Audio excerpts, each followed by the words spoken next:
सो अब हम देखेंगे lead acid cell. Figure 4.3 depicts the design of a lead acid cell. Let us explain its principle. अब ये जो फिगर दिया है 4.3 में, ये लीड एसिड सेल की क्या है फिगर है। इस फिगर को हम गौर से देखेंगे तो इसमें इलेक्ट्रोलाइट प्रेजेंट है H2SO4। ये जो H2SO4 है इसको बोलने का सल्फ्यूरिक एसिड। क्या बोलने का? सल्फ्यूरिक एसिड, जो कि किंग ऑफ एसिड है। ओके, उसके बाद इसमें दो इलेक्ट्रोड है, एक है पॉजिटिव, दूसरा है नेगेटिव। जो पॉजिटिव टर्मिनल है वो है लीड ऑक्साइड का PbO2। उसको क्या बोलने का हम क्या बोलेंगे? लीड ऑक्साइड बोलेंगे। और यहाँ पर लिखा भी है, सॉरी, तो PbO2 उसका फार्मूला है। उसके बाद नेगेटिव टर्मिनल देखेंगे हम तो ये किसका है? लीड का है। सिर्फ लीड का फार्मूला क्या है? Pb। ये एक मेटल है। उसके बाद इसके अंदर जो करंट फ्लो हो रहा है, ओके, करंट कितना वोल्ट है? 2 वोल्ट। जो वोल्टेज है तो जो वोल्टेज है वो कितना है यहाँ पर? 2 वोल्ट्स है। ओके, तो अब उसका हम प्रिंसिपल जानेंगे कैसा है। This type of cell can be recharge after getting electrically discharged. अब देखो, कुछ सेल ऐसे होते हैं जिनको हम एक ही बार यूज़ कर सकते हैं, ड्राई सेल जैसे, और ख़त्म होने के बाद हम फेंक देना पड़ता। लेकिन कुछ सेल ऐसे होते हैं जिसको हम चार्जिंग कर सकते हैं। अपने पास फ़ोटो स्टूडियो है, वो घर पे जो सेल वापरते हैं अपन फ़ोटो शूटिंग के लिए, तो वो सेल को हम फिर से एक बार क्या कर सकते हैं? चार्जिंग कर सकते हैं। अपने मोबाइल की बैटरी है, एक बार सेल ख़त्म हुई तो हम बैटरी क्या करते हैं? डबल चार्ज करते। इन्वर्टर की बैटरी है, लैपटॉप की बैटरी है, ये सभी रिचार्जेबल है। हाँ, तो जो इलेक्ट्रिकली जो डिस्चार्ज हुआ है तो उन सेल को हम रिचार्ज कर सकते हैं। ऐसा सेल कौन सा है? Lead acid cell.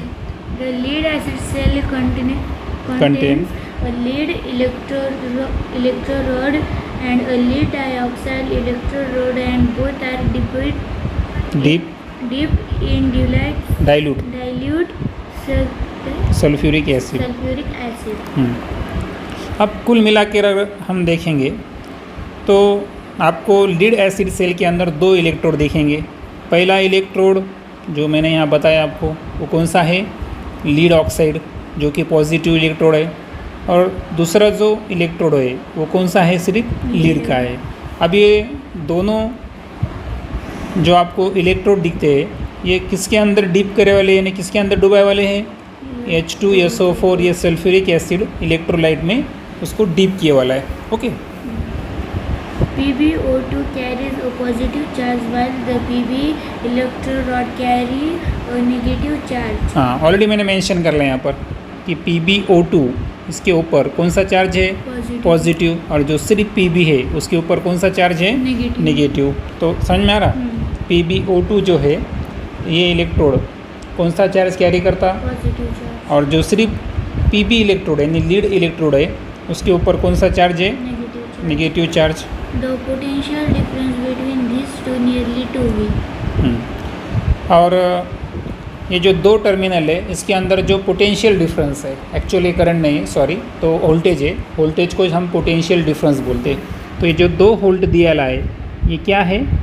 Potential difference. Okay, और पोटेंशियल डिफरेंस जो है जिसे हम वोल्टेज भी बोलते हैं, तो उसका यूनिट क्या है? वोल्ट है। और पोटेंशियल डिफरेंस जो है लीड इलेक्ट्रोड और लीड ऑक्साइड इलेक्ट्रोड, ये दोनों में जो पोटेंशियल डिफरेंस है ये कितना वोल्ट है? 2 volt. Because of the chemical reaction between the substance in the cell, electrical charge is produced on both electrodes and electric current flows through the loads Pg bulb in the circuit. Example bulb. bulb in the circuit. अब ये जो circuit दिया है इसके अंदर bulb लगाया नहीं है फिलहाल, लेकिन यहाँ पर क्या हुआ है? लिए केमिकल रिएक्शन हुआ है लिए, ओके, इस सेल्स के अंदर इन सब्सटेंस की वजह से, और वो केमिकल रिएक्शन की वजह से इसके अंदर क्या प्रोड्यूस हुआ है? इलेक्ट्रिकल चार्ज प्रोड्यूस हुआ। अब ये इलेक्ट्रिक चार्ज कहाँ प्रोड्यूस हुआ? दोनों इलेक्ट्रोड पे, पॉजिटिव इलेक्ट्रोड और नेगेटिव इलेक्ट्रोड दोनों पर क्या तैयार हुआ? इलेक्ट्रिक चार्ज, और इलेक्ट्रिक चार्ज प्रोड्यूस हुआ, इसका मतलब वहाँ पर सर्किट के अंदर क्या बह रहा है, इलेक्ट्रिक करंट। ओके, और ये जो इलेक्ट्रिक करंट है ये हम लोड के अंदर इसको हम डिटेक्ट कर सकते हैं। लोड यानी वहाँ पर क्या लगाया होगा, बल्ब, वो बल्ब ग्लो करेगा, और बल्ब अगर चमकेगा, ग्लो करेगा, इसका मतलब उसके अंदर क्या प्रेजेंट है, इलेक्ट्रिक करंट प्रेजेंट है। This kind of electric cells have a capacity of divider large current. Deliver. Deliver large current. हाँ, अब इसके पहले हमने ड्राई सेल में देखे थे कि ड्राई सेल का एक फीचर है कि उसमें जो करंट है ये लार्ज अमाउंट में तैयार होता क्या, नहीं। लेकिन जो लीड एसिड सेल है इसमें हम लार्ज करंट प्रोड्यूस कर सकते हैं। Hence, lead acid cells are used in car, trucks, motorcycle, and uninterrupted uninterrupted power supplies UPS. अब लीड एसिड सेल का हमने फीचर देखे कि वो क्या दे सकता है, हमें लार्ज करंट दे सकता, उसको हम रिचार्ज भी कर सकते हैं, बार बार चार्जिंग भी कर सकते हैं। इसलिए इस टाइप के सेल का इस्तेमाल जिस बैटरीज़ में होता है वो बैटरीज़ हम किस में वापरते हैं, कार्स, ट्रक्स, मोटरसाइकिल और यूपीएस। जैसे ये कंप्यूटर है, ये कंप्यूटर को चालू होने के लिए अगर ये समझो लाइन जाने के बाद बंद नहीं गिरना, इसलिए इसमें एक यूपीएस का इस्तेमाल किया जाता है। एक यूपीएस हम इन्वर्टर में वापरते हैं जो बैटरी चार्ज करने के लिए। तो अनइंटरप्टेड पावर सप्लाई यूपीएस में भी लीड एसिड सेल का इस्तेमाल किया जाता है। उसके बाद एक सेल देख रहे हैं अपन, NiCd। अब ये Ni जो है ना, इसको हम पढ़ेंगे निकेल। क्या पढ़ेंगे, निकेल। आ रहा है समझ में? तो निकेल ये भी एक मेटल है, और Cd जो है तो ये है कैडमियम। क्या है, कैडमियम। तो निकेल कैडमियम सेल ऐसा पढ़ेंगे उसे हम, ठीक है। These days a variety of gadgets are available which are required to be carried to different places. आजकल देखो नए नए गैजेट्स निकल रहे हैं, चाहे मोबाइल हो, आईपॉड हो, है ना, आईपैड हो। तो इन गैजेट्स को हमको एक जगह से दूसरी जगह ले जाना पड़ता।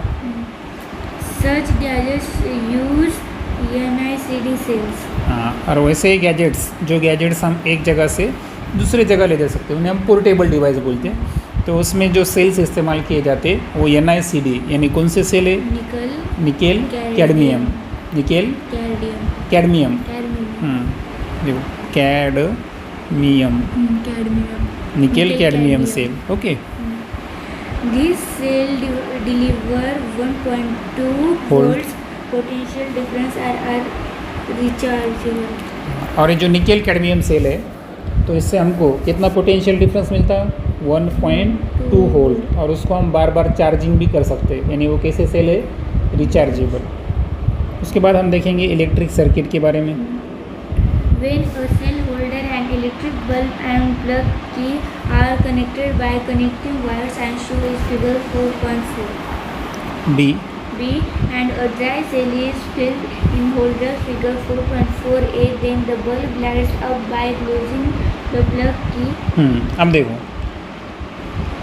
देखो अभी क्या हुआ, सर्किट के अंदर हमें कनेक्टिंग वायर से किसको जोड़ना है, सेल होल्डर, ठीक है। उसके बाद है इलेक्ट्रिक बल्ब, और उसके बाद है प्लग की। देखो है सेल यहाँ पर, उसके बाद इलेक्ट्रिक बल्ब दिया है यहाँ पर, और उसके बाद यहाँ क्या है, प्लग की, बराबर। अब ये जो 3 आइटम हमने देखे तो इनको कनेक्ट करना है कनेक्टिंग वायर के ज़रिए से, जो कि फिगर बी में दिखाया है। ये सिंपल इलेक्ट्रिक सर्किट का एग्जांपल है। और फिगर ए में देखेंगे हम तो ड्राई सेल एक फिटेड इन द होल्डर। देखो आपने घर पे ऐसे चार्जिंग करा था, बोला उसके अंदर हम सेल डालते हैं और चार्ज करते हैं, बराबर। तो उसको बोलने का सेल होल्डर। तो उसके बाद क्या होता है, then the bulb lights up by closing the plug की। अब क्या होता है, जब ये सेल हम इस्तेमाल करते हैं तो ये जो प्लग की है ये प्लग की हो जाती क्लोज, और प्लग की अगर क्लोज हुई तो उसका मतलब बल्ब क्या ग्लो करता, लाइट ग्लो करता है। This means that the current flow through the circuit and bulb light up.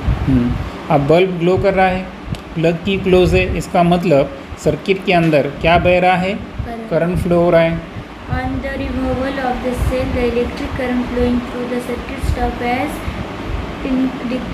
Indicated by indicated by the bulb which ceases to glow. अब देखो, अगर हम सेल को रिमूव करते हैं, निकालते हैं, तो इलेक्ट्रिक करंट बहेगा क्या? नहीं, सर्किट में से इलेक्ट्रिक करंट स्टॉप हो जाएगा। और ये कैसे समझ में आएंगे हमारे कि बल्ब ग्लो करेगा क्या? नहीं। This type of connection of electrical components is called an electrical circuit. हाँ, और ये जो कनेक्शन देखे हमने इलेक्ट्रिक कंपोनेंट का, इसमें इलेक्ट्रिक बल्ब लगा है, सेल, प्लग की, और ये सब को हमने कनेक्टिंग वायर से जोड़ा, तो इस पूरे कंपोनेंट को क्या बोलने का? Electric circuit. Circuit is shown in figure 4.4 with the cell is shown by the symbols plus positive negative. हाँ, अब देखो, जब भी आपको एक चिन्ह बड़ा रहेगा, एक छोटा, इधर पॉजिटिव और इधर नेगेटिव है, तो ये सिंबल किसका है? सेल का है। आ रहा है समझ में? और अगर ज़्यादा होंगे, देखो अब इसमें कितने हैं? 2 है ना, तो ये कॉम्बिनेशन ऑफ सेल हुआ, एक से ज़्यादा सेल हुए, तो कॉम्बिनेशन ऑफ सेल यानी ये क्या है? बैटरी। आया समझ में? एक पॉजिटिव और नेगेटिव है, इसका मतलब यहाँ पर क्या जुड़ा हुआ है? बैटरी। सेल ना, एक पॉजिटिव और एक नेगेटिव है, इसका मतलब इसमें सेल है। लेकिन 2 या उससे ज़्यादा पॉजिटिव नेगेटिव है, तो इसका मतलब वहाँ सेल का कॉम्बिनेशन है। अनेक सेल एकत्र आके क्या तैयार करते? बैटरी तैयार करते। इसलिए बैटरी को अगर डिफाइन करना है हमें, तो क्या बोलेंगे हम? Combination of cell. क्या बोलेंगे? Combination of cell. हाँ, अनेक सेल एक जगह आएंगे और क्या तैयार करते? बैटरी तैयार करते। An electrical circuit is also used in the home supply. अभी जो इलेक्ट्रिक सर्किट है, तो ये अपने घरों में भी हमने इस्तेमाल किया है। However, the electricity supply is made from outside instead of the electric cell. You will learn about it later. और आपको पता है कि जो इलेक्ट्रिक सप्लाई है, ये हम घर में बिजली तैयार करते क्या? नहीं, ये पावर हाउस से आता है, तो अल्टरनेटिंग करंट है, तो उसके बारे में हम डिटेल बाद में जानेंगे। अभी हम क्या करेंगे? कनेक्टिंग सेल से पहले यहाँ रिसर्च दिया है, वो रिसर्च के बारे में जानेंगे। Lithium ion cell are used in modern equipments for example smartphone, laptop, etc. हाँ, अब देखो, अब तुम्हारे मन में सवाल आएगा कि लैपटॉप या मोबाइल जो है, टैब है, इसके अंदर कौन से सेल है? तो उनके अंदर कौन से सेल है? Lithium ion cell. Lithium ion cell, lithium को हम Li भी लिख सकते। ये पीरियोडिक टेबल में मेटल है। क्या है ये? मेटल। तो जो लिथियम आयन है, उसके सेल का इस्तेमाल किस चीज़ों में होता है? बोलो। स्मार्टफोन और laptop etcetera. This cell can be recharge. आपको पता है, हम मोबाइल डिस्चार्ज हुआ तो क्या करते? चार्जिंग करते। इसका मतलब लिथियम आयन सेल, ये कौन से सेल है? Rechargeable. More electrical energy can be stored in this cell cells as compared to nickel cadmium cell. अब तुम बोलेंगे कि निकेल कैडमियम सेल भी रिचार्जेबल है, फिर उसका इस्तेमाल क्यों नहीं किया? लिथियम आयन सेल ही इस्तेमाल क्यों कर रहे हो? उसकी वजह है कि जो लिथियम आयन सेल है ना, उसमें ज़्यादा इलेक्ट्रिकल एनर्जी क्या कर सकता है? वो स्टोर कर सकता है, और इसीलिए उतनी यानी निकेल कैडमियम सेल से ज़्यादा इलेक्ट्रिकल एनर्जी स्टोर करने की क्षमता ये कौन से सेल में है? लिथियम आयन सेल में। और इसीलिए मोबाइल, स्मार्टफोन, लैपटॉप, इसमें निकेल कैडमियम सेल इस्तेमाल किए जाते हैं क्या? नहीं। कौन से सेल इस्तेमाल किए जाते? Lithium ion cell. आ रहे हैं समझ में? हाँ, ये जो लिथियम आयन सेल है, इनको इस्तेमाल किया जाता है इसके अंदर, स्मार्टफोन, लैपटॉप के अंदर। अब फाइनली हम देखेंगे सबसे आखिर में connecting cells. You must have seen more than one electric cell connected in an electrical circuit is figure 4.1, 4.5a in the transistor radio 2 to 3 dry cell are seen to be connected in series. हाँ, अब देखो, अभी कुछ device ऐसे होते हैं जिसमें हम more than one electric cell यानी एक से ज़्यादा सेल इस्तेमाल करते हैं सर्किट के अंदर। जैसे कि ट्रांजिस्टर रेडियो, तो रेडियो के अंदर कितने ड्राई सेल का इस्तेमाल किया जाता? 2 से 3 ड्राई सेल का इस्तेमाल किया जाता। और वो सेल एक में को कैसे जुड़े होते हैं? सीरीज़ में जुड़े वाले रहते हैं। आपको याद रखना है, सेल कनेक्ट करने के 2 टेक्निक होते हैं। सेल जो कनेक्ट होते हैं इसे कितने टाइप से? 2 टाइप है। पहला टाइप है देखो सीरीज़, कौन सा कॉम्बिनेशन है? सीरीज़। और दूसरा है पैरेलल। दूसरा कौन सा है? पैरेलल। इसके बारे में हम बाद में जानेंगे। फिलहाल यही ध्यान में रखो कि ट्रांजिस्टर रेडियो में 2 से 3 ड्राई सेल हम कैसे जोड़ते हैं? सीरीज़ में जोड़ते हैं। The purpose of doing this is to obtain more potential difference than that of a single cell. अब देखो, एक सेल ज़्यादा पोटेंशियल डिफरेंस देगा क्या 2? एक सेल ज़्यादा पोटेंशियल डिफरेंस देगा क्या 2 सेल ज़्यादा देंगे? 2 सेल। इसका मतलब जितने सेल हम ज़्यादा वापरेंगे उतना पोटेंशियल डिफरेंस हमें क्या मिलेगा? ज़्यादा मिलेगा। और इसीलिए सिंगल सेल के बजाय सेल्स को क्या किया जाता है? वहाँ कनेक्ट किया जाता है। Therefore, it is possible to obtain higher current. हाँ, यानी जितने ड्राई सेल हम ज़्यादा वापरेंगे उतना हायर करंट हम ऑब्टेन कर सकते हैं। If the cell are connected as seen in figure 4.1b, the connection of the cells. connection of cell is known as a battery of cells. आपको यही पढ़ा है मैंने कि एक से ज़्यादा अगर सेल एक में को कनेक्ट होते हैं यानी कॉम्बिनेशन ऑफ सेल, उसे क्या कहा जाता? बैटरी। आ रहा है फिर? तो connection of cell nothing but it is the battery of cells. In this series connection, the positive terminal of one cell is connected to the negative terminal of second cell, and the positive terminal of the second cell is connected to the negative terminal of the third one. Therefore, if each cell has a potential difference of 1 volt, the total potential difference of 3 cells will be 3 volt. अब देखो, मान लो अगर यहाँ पर एक point है और यहाँ पर एक पॉइंट है, हाँ? अब देखो, ये सेल का पॉजिटिव चार्ज है, बराबर? तो पहले का जो पॉजिटिव है यहाँ पर नेगेटिव है, तो पहले का जो नेगेटिव टर्मिनल है उसको दूसरे सेल का क्या जोड़ने का? Positive terminal. उसके बाद यहाँ पर नेगेटिव टर्मिनल सेकंड सेल करेगा, फिर उसको जो थर्ड सेल है उसका क्या जोड़ने का? यहाँ पॉजिटिव टर्मिनल। और यहाँ पर क्या जोड़ने का? Negative terminal. अब ये सेल एक में को कनेक्ट हो गए। अब मान लो ये सेल 1 वोल्ट पोटेंशियल डिफरेंस देता, ये वाला भी 1 वोल्ट देता, ये वाला भी 1 वोल्ट देता। अब इन सबको हमने कैसा जोड़े हैं? सीरीज़ में। सीरीज़ में जोड़ने की वजह से